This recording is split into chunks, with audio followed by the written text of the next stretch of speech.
Hi guys, welcome back to my channel. In this video, I'm going to be talking about Mockingjay by Suzanne Collins, the final book in the Hunger Games trilogy. So things for Katniss get kind of grim in this book. Kind of the trauma and the loss is mounting as more and more terrible things happen to her. And we see Katniss kind of losing more and more of her autonomy as she plays this symbolic role of the Mockingjay in the rebellion effort.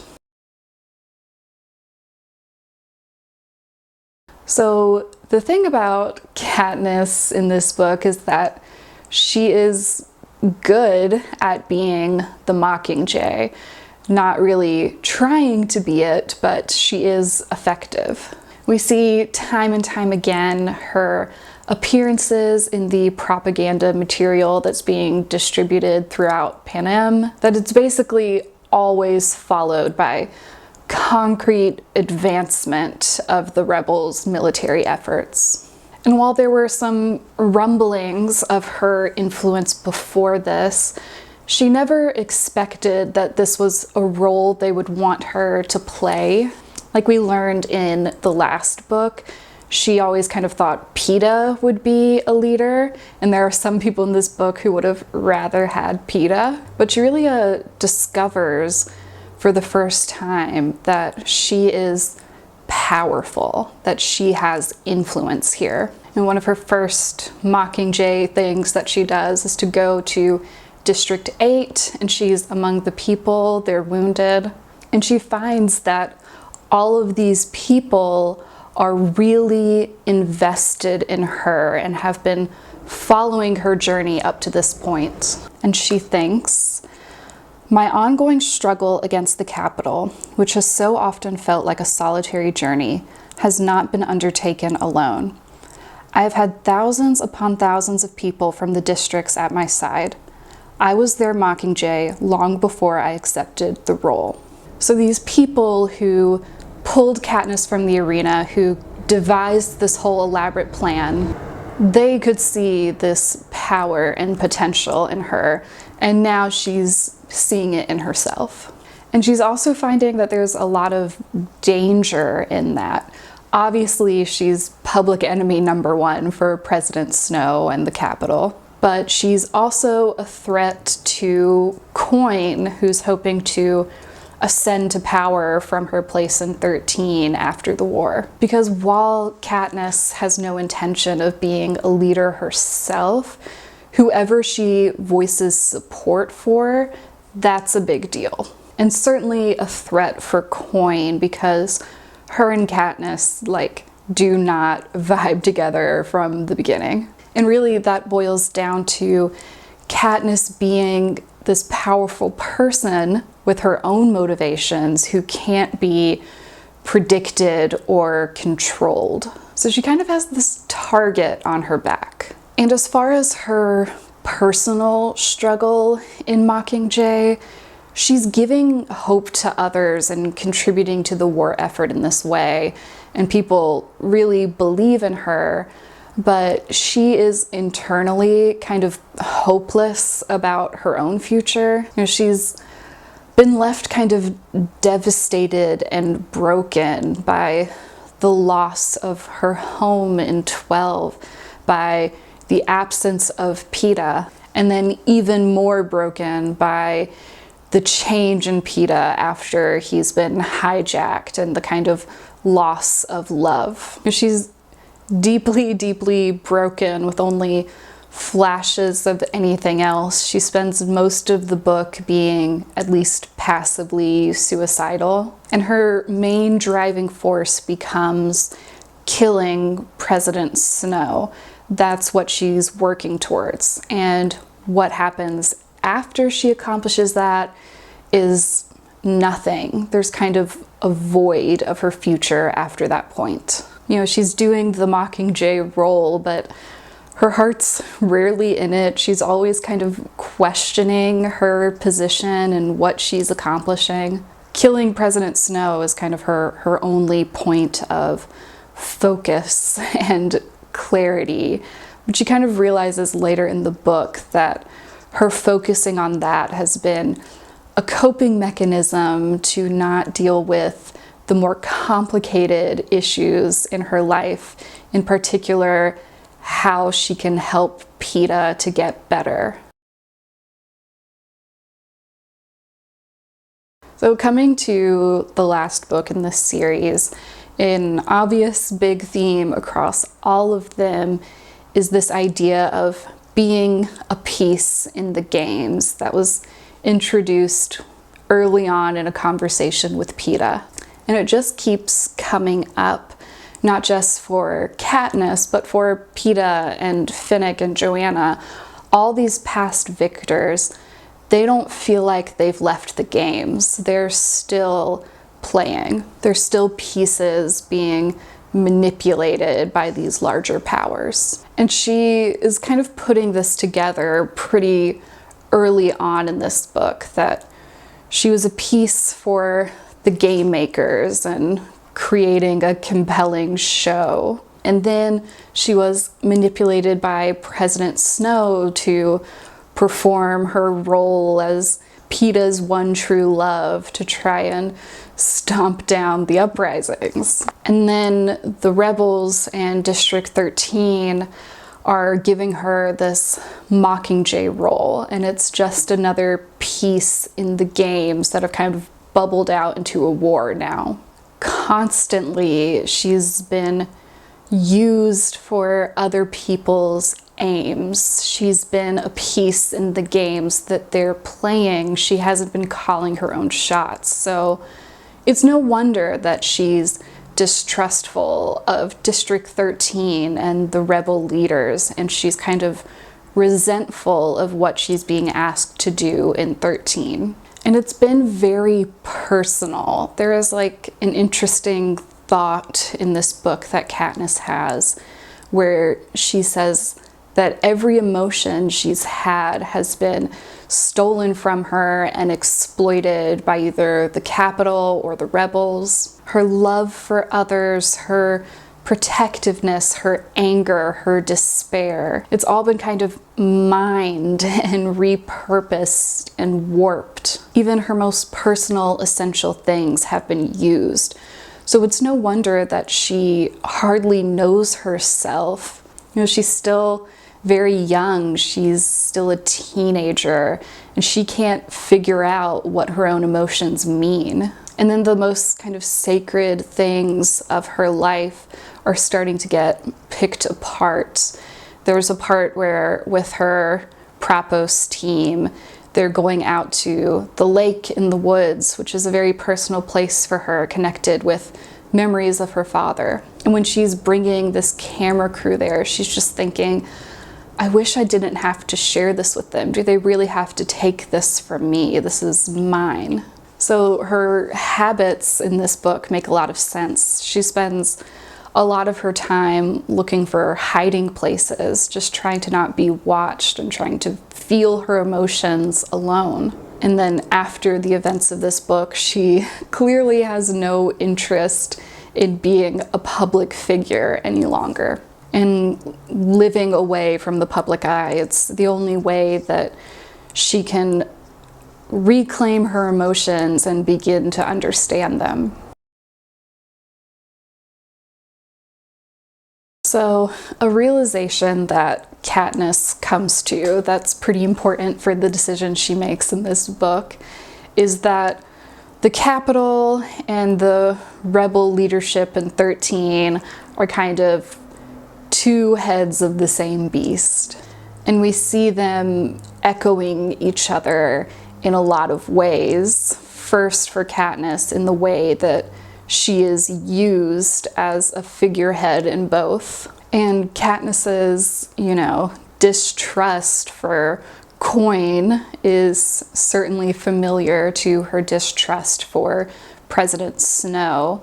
And while their methods of control are different, Katniss sees that it's still control.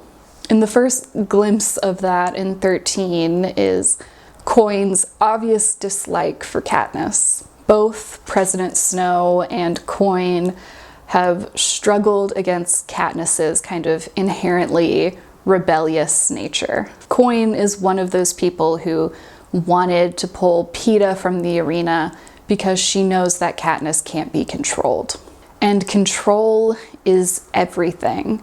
Coin expects absolute obedience. It's sold and packaged a little differently in 13, but that's not so different than the kind of draconian capital policies. You know, people eat, they have, you know, educational opportunities, and there is a safety in 13. People do feel protected, but in exchange, they have to follow a highly structured life of schedules and strict rules. And the consequences for breaking those rules are just as brutal in 13 as they are in the capital. As we see when Katniss discovers her prep team that have been sort of locked in a dungeon and beaten and tortured. And Coin is another person who's kind of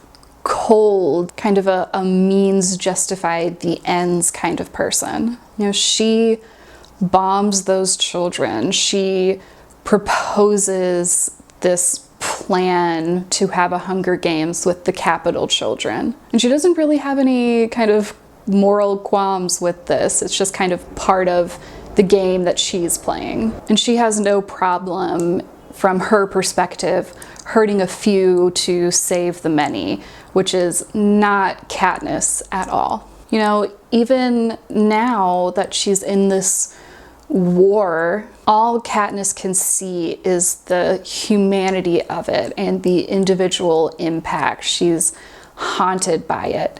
And these leaders, they're so disconnected from it. There's this one part where Katniss finds out that all the other prep teams that worked with stylists in the last Hunger Games have been killed. She doesn't say who specifically killed them.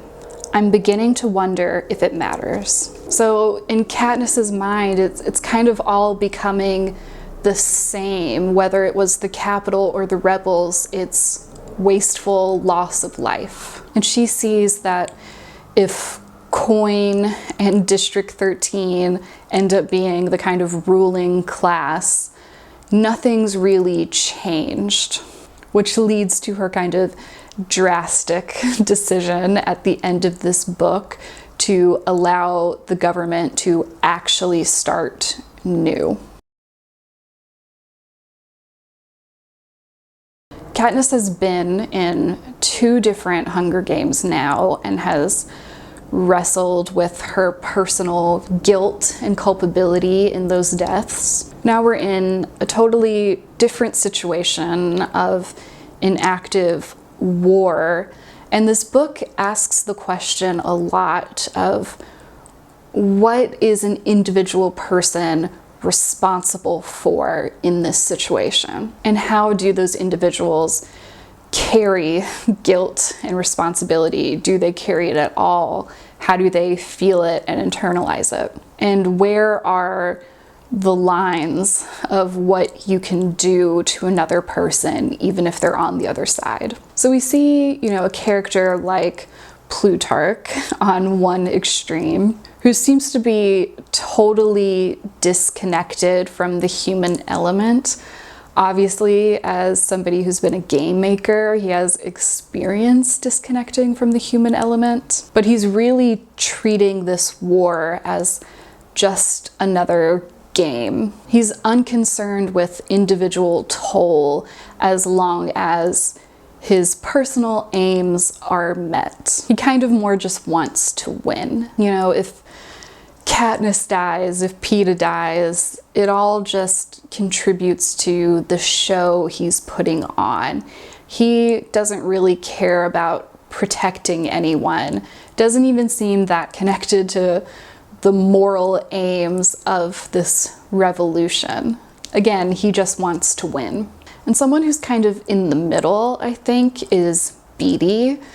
Beetee is quite deadly, we discover. He's a genius who could use that genius for a lot of different things, but the way he's being used now is to make war deadlier and crueler. And he's kind of like an Oppenheimer figure in this, in that he's thinking more about, can something be done than should it be done? Like, he's intellectually curious about these things and doesn't always think about the ethical implications of what he's doing. And in the scene where they're telling Katniss about these sort of timed, delayed release bombs that they're coming up with, when Katniss asks if that's crossing the line, she sees in Beety's face doubt about this. And I think you have to assume those things that he's done in the games and in war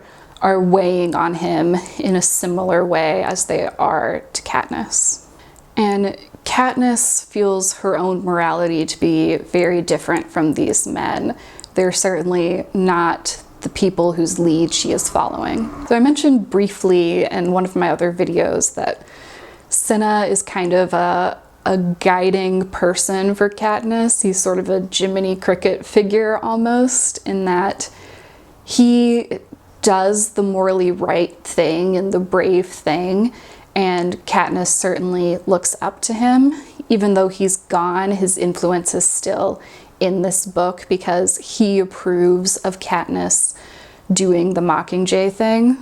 And in this book, we have a new character that I think fulfills a similar role for Katniss, and that's Boggs, one of the soldiers from District 13. So he's a soldier and he's part of this war like Katniss is, but he maintains a personal moral compass independent of following orders. He's someone who cares about the individual. And he's basically the only person on the Mockingjay team who cares about Katniss personally, not just her role in the war, but as this girl who needs protection. He cares about her safety.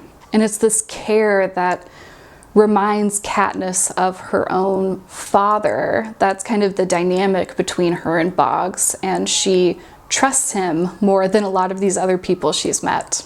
And he acts in this fatherly way towards her, I think, because he's one of the only characters who still recognizes that Katniss is a child who needs protection, and he treats her as such. And he wants her to own her own life, finally. There's this part where Boggs is having this very honest conversation with Katniss about how Coin is totally okay with her dying. In fact, it's probably better for Coin if Katniss dies. But Boggs says, "But that's not going to happen under my watch, Soldier Everdeen. I'm planning for you to have a long life." Why? This kind of thinking will only bring him trouble. You don't owe me anything. Because you've earned it. Very, very few characters are thinking about Katniss in this way. Nobody on the Mockingjay team cares what happens to her after the war is over.